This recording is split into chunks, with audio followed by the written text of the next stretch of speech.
Hi hello ನಮಸ್ಕಾರ. Welcome back to my channel. ಎಲ್ಲರೂ ಹೇಗಿದ್ದೀರಾ? ಇವತ್ತು ನಾನು ಮಾರ್ನಿಂಗ್ ಬ್ರೇಕ್ಫಾಸ್ಟ್ ರೆಸಿಪಿ ಮಾಡ್ತಾ ಇದ್ದೀನಿ. ಏನಪ್ಪ ಅಂತಂದರೆ ಅದು ಬಿಸಿಬೇಳೆ ಬಾತು. ಸೊ ಇದನ್ನು ಹೇಗೆ ಮಾಡೋದು ಮತ್ತು ಇದಕ್ಕೆ ಏನೆಲ್ಲ ಇಂಗ್ರೀಡಿಯೆಂಟ್ಸ್ ಬೇಕು ಅಂತ ನೋಡೋಣ ಬನ್ನಿ. ಮೊದಲಿಗೆ ಇಲ್ಲಿ ಬಿಸಿಬೇಳೆಭಾತ್ ಮಾಡೋದಕ್ಕೆ ಫಸ್ಟು ಬೇಳೆ ತರಕಾರಿನ ಬೇಯಿಸ್ಕೋಬೇಕು. ಕೆಲವೊಬ್ಬರು ಏನು ಮಾಡ್ತಾರೆ ಅಂತಂದರೆ ಬೇಳೆ ತರಕಾರಿ ಜೊತೆನೇ ಅಕ್ಕಿನೂ ಹಾಕಿ ಬೇಯಿಸ್ಕೋತಾರೆ. ಸೊ ಹಾಗೆ ಮಾಡೋದ್ರಿಂದ ನಮಗೆ ಕನ್ಸಿಸ್ಟೆನ್ಸಿ ಗೊತ್ತಾಗೋದಿಲ್ಲ ನೀರಂದು. ಸೊ ಬಿಸಿಬೇಳೆಭಾತ್ ಅಂದ್ರೆ ಅದು ಸ್ವಲ್ಪ ನೀರು ಥರ ಇದ್ರೇ ತಿನ್ನೋದಕ್ಕೆ ಚೆನ್ನಾಗಿರುತ್ತೆ. ಸೊ ಅದಕ್ಕೆ ನಾನೇನು ಮಾಡ್ತೀನಿ ಅಂತ ಅಂದರೆ ತರಕಾರಿ ಮತ್ತು ಬೇಳೆನ ಸಪ್ರೇಟಾಗಿ ಬೇಯಿಸ್ಕೊತೀನಿ ಮತ್ತು ಅನ್ನನ ಸಪ್ರೇಟಾಗಿ ಬೇಯಿಸಿಟ್ಕೊಂಡಿರ್ತೀನಿ. ಸೊ ಈಗ ನಾನು ಆಲ್ರೆಡಿ ಕುಕ್ಕರ್ಗೆ ಒಂದು 3 ಕಪ್ಪಷ್ಟು ನೀರನ್ನ ಹಾಕ್ಕೊಂಡಿದ್ದೀನಿ ಮತ್ತು ಇವಾಗ 1 ಕಪ್ಪಷ್ಟು ಬೇಳೆನ ತೊಳ್ಕೊಂಡು ಹಾಕೋತಾ ಇದ್ದೀನಿ. ಸೊ ಇವಾಗ ಒಂದೊಂದೇ ತರಕಾರಿನ ಆ್ಯಡ್ ಮಾಡ್ಕೊಳ್ಳೋಣ.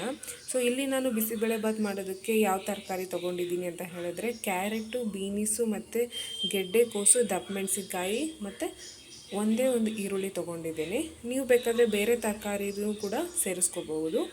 ಸೊ ಇವಾಗ ಇದನ್ನೆಲ್ಲ ಕುಕ್ಕರ್ಗೆ ಹಾಕ್ಕೊಳ್ಳೋಣ.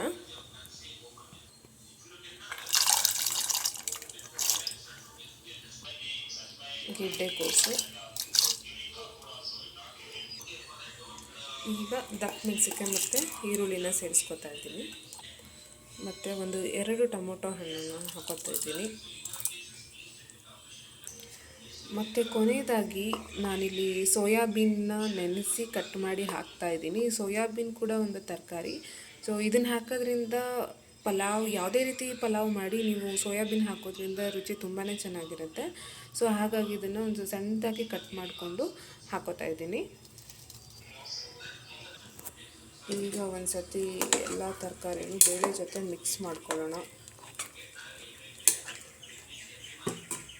ಮತ್ತು ಈಗ ಇದಕ್ಕೆ ಒಂದು 2 ಟೇಬಲ್ ಸ್ಪೂನಷ್ಟು ಸಾಲ್ಟ್ ಹಾಕ್ಕೊಳ್ಳೋಣ.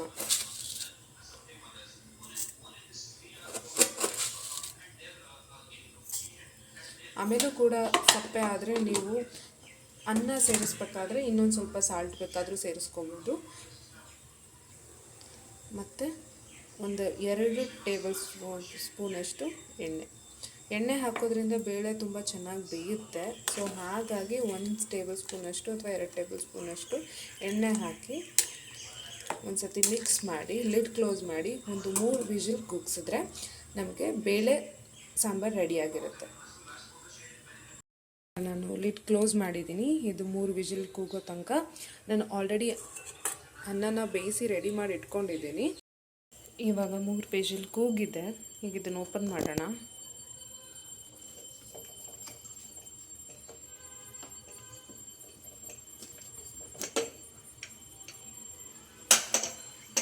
ಸೊ ನೋಡಿ, ಇವಾಗ ತರಕಾರಿ ಎಲ್ಲ ಚೆನ್ನಾಗಿ ಬೆಂದಿರುತ್ತೆ. ಸೊ ಈ ರೀತಿ ಮಾಡ್ಕೊಳ್ಳೋದ್ರಿಂದ ನಮಗೆ ಬಿಸಿಬೇಳೆಭಾತು ನಾವು ಅಂದ್ಕೊಂಡಿರೋ ಕನ್ಸಿಸ್ಟೆನ್ಸಿಲಿ ಸಿಗುತ್ತೆ. ಸೊ ಇವಾಗ ಒಗ್ಗರಣೆ ಮಾಡ್ಕೊಳ್ಳೋಣ. ಇಲ್ಲಿ ನಾನು ಬೇರೆ ಪಾತ್ರೆ ತೊಗೊಂಡಿದ್ದೀನಿ ಒಗ್ಗರಣೆ ಮಾಡ್ಕೊಳ್ಳೋದಕ್ಕೆ. ಒಂದು 3 ಇಂದ 4 ಟೇಬಲ್ ಸ್ಪೂನಷ್ಟು ಎಣ್ಣೆನ ಹಾಕ್ಕೊಳ್ಳೋಣ. ಈಗ ಎಣ್ಣೆ ಕಾದಿದೆ, ಇದಕ್ಕೆ ಒಗ್ಗರಣೆ ಕೊಟ್ಕೋಬೇಕು. ಸೊ ಫಸ್ಟು ಇದಕ್ಕೆ 1 ಸ್ಪೂನಷ್ಟು ಸಾಸಿವೆ ಹಾಕೋತಾ ಇದ್ದೀನಿ ಮತ್ತು ಒಂದು ಅರ್ಧ ಟೇಬಲ್ ಸ್ಪೂನಷ್ಟು ಜೀರಿಗೆ,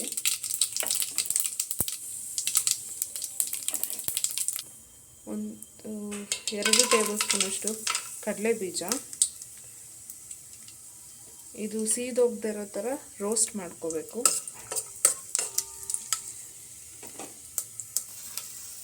ಈಗ ಇದಕ್ಕೆ 1 ಹಿಡಿ ಬೆಳ್ಳುಳ್ಳಿ, ಸ್ವಲ್ಪ ಕರಿಬೇವು ಮತ್ತು 1 ಮೆಣಸಿನಕಾಯಿ, ಒಂದು 3 ಇಂದ 4 ಹಾಕಿ ಇದನ್ನು ಚೆನ್ನಾಗಿ ಬೇಯಿಸ್ಕೊಳ್ಳೋಣ.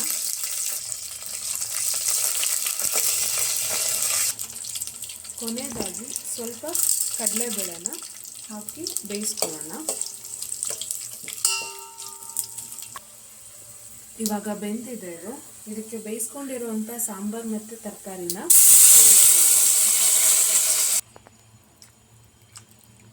ಇವಾಗ ಇದು ಒಗ್ಗರಣೆ ಜೊತೆ ಮಿಕ್ಸ್ ಮಾಡ್ಕೊಳ್ಳೋಣ.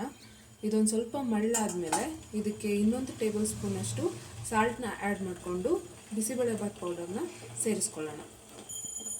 ಈಗ ಇದಕ್ಕೆ 1 ಟೇಬಲ್ ಸ್ಪೂನಷ್ಟು ಮಾತ್ರ ಉಪ್ಪನ್ನು ಹಾಕೋತಾ ಇದ್ದೀನಿ.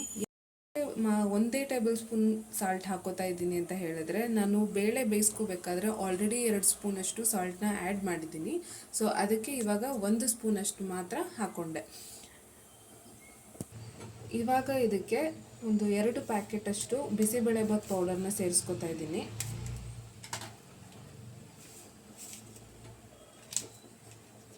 ಮತ್ತು ಒಂದು ಅರ್ಧ ಟೇಬಲ್ ಸ್ಪೂನಷ್ಟು ಅರಿಶಿನ ಪುಡಿ, ಈಗ ಒಂದು ಟೇಬಲ್ ಸ್ಪೂನಷ್ಟು ಚಿಲ್ಲಿ ಪೌಡರ್ನ ಸೇರಿಸ್ಕೊತಾ ಇದ್ದೀನಿ. ಈಗ ಒಂದು ಸತಿ ಎಲ್ಲನೂ ಮಿಕ್ಸ್ ಮಾಡ್ಕೊಳ್ಳೋಣ.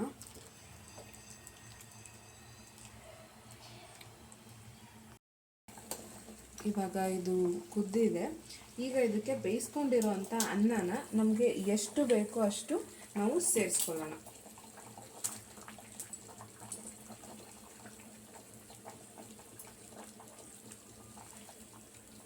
ನಮಗೆ ಎಷ್ಟು ಬೇಕೋ ಅಷ್ಟು ಸೇರಿಸ್ಕೊಳ್ಳೋದ್ರಿಂದ ನಮಗೆ ಬಿಸಿಬೇಳೆಬಾತು ತೆಳ್ಳಗಿರುತ್ತೆ ಮತ್ತು ತಿನ್ನೋದಕ್ಕೂ ಚೆನ್ನಾಗಿರುತ್ತೆ.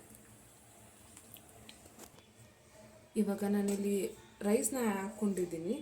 ಈಗ ಕೊನೆಯದಾಗಿ ಇದಕ್ಕೆ ತುರ್ಕೊಂಡಿರುವಂತಹ ಕೊಬ್ಬರಿನ ಸೇರಿಸ್ತಾ ಇದ್ದೀನಿ. ಕೊಬ್ಬರಿ ಹಾಕೋದ್ರಿಂದ ಟೇಸ್ಟ್ ತುಂಬಾ ಚೆನ್ನಾಗಿರುತ್ತೆ. ಕೊಬ್ಬರಿ ಅಥವಾ ಕಾಯಿ ಸೊಪ್ಪು ಮತ್ತು ಕೊತ್ತಂಬರಿ ಸೊಪ್ಪು ಇದನ್ನೆಲ್ಲ ಹಾಕಿ ಮಿಕ್ಸ್ ಮಾಡಿಕೊಂಡು ಇನ್ನೊಂದು 5 ರಿಂದ 10 ನಿಮಿಷ ಬೇಯಿಸ್ಕೋಬೇಕು.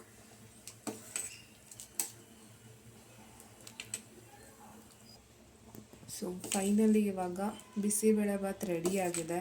ಇವಾಗ ಇದನ್ನು ಸರ್ವ್ ಮಾಡಿ ಟೇಸ್ಟ್ ಮಾಡಬೇಕು ಹೇಗಿದೆ ಅಂತ. ನೋಡಿ, ಇಲ್ಲಿ ಬಿಸಿಬೇಳೆಬಾತು ನಮಗೆ ಯಾವ ಕನ್ಸಿಸ್ಟೆನ್ಸಿಗೆ ಬೇಕು ಆ ಕನ್ಸಿಸ್ಟೆನ್ಸಿಲಿ ನಾನು ಮಾಡ್ಕೊಂಡಿದ್ದೀನಿ.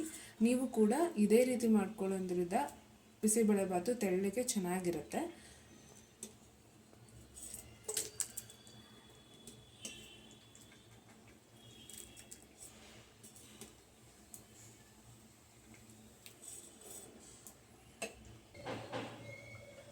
ಸೊ ಇವಾಗ ಬಿಸಿಬೇಳೆಬಾತು ರೆಡಿಯಾಗಿದೆ.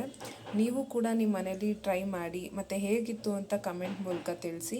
ಯಾರೆಲ್ಲ ನನ್ನ ಚಾನಲ್ನ ಸಬ್ಸ್ಕ್ರೈಬ್ ಮಾಡಿಲ್ಲ, ದಯವಿಟ್ಟು ಹೋಗಿ ಸಬ್ಸ್ಕ್ರೈಬ್ ಮಾಡಿ, ಲೈಕ್ ಮಾಡಿ, ಶೇರ್ ಮಾಡಿ. ಮತ್ತೆ ಮುಂದಿನ ವಿಡಿಯೋದಲ್ಲಿ ಸಿಗೋಣ. Thank you.